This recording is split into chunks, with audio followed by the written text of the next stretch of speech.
That's right, Michael. New York State is set to give the green light to allow for the sale of recreational marijuana. Governor Andrew Cuomo said that the state could reel in as much as $350 million annually.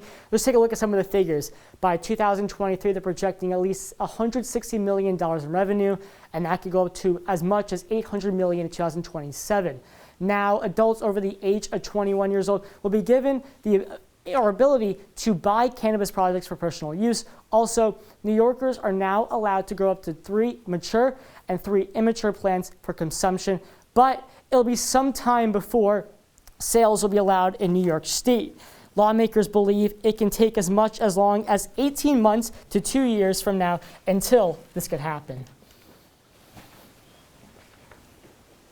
Now, Ben Schiller joining me here at the desk. Ben, let's talk about the economic impact of this legislation, because there's 2 fronts here. Not only is it an issue for the economy, it's an issue for the tax base as well, no? That is right. So right now, it could be up to 9% in sales tax for marijuana use, as well as the local municipalities have the option to opt into a 4% additional sales tax, which could bring it to 13%. It's going to be a major economic boost for New York's legislators when this bill is passed later this week.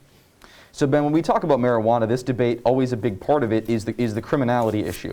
So once this passes, if it does pass, what is this going to mean not only for people who are arrested, but people who are in prison already? That's right, and I'm glad you brought that up, because New York State lawmakers, the reason why they're putting this bill on the table is not only for economic impacts, but they're also trying to bang out the racial disparities across New York State, because mostly colored people are in jail for marijuana prohibition laws. So that's why they're bringing this legislation to the table. So, Ben, lastly here, let's talk about the process, when this bill can be signed and what the implementation is going to be and when we can expect this thing to really be making a difference. Right, and it's coming soon. They're expected to vote as early as tomorrow, possibly later this week, but the goal is to approve this bill before April 1st. That's when the physical budget needs to be approved for New York State for the next upcoming year. The goal is to have that approved for the marijuana proposal sales tax by April 1st. This is an issue that has been really floating around New York State for a lot of years now. It's really interesting that this is the time it's kind of coming around the pike. Benjamin Schiller.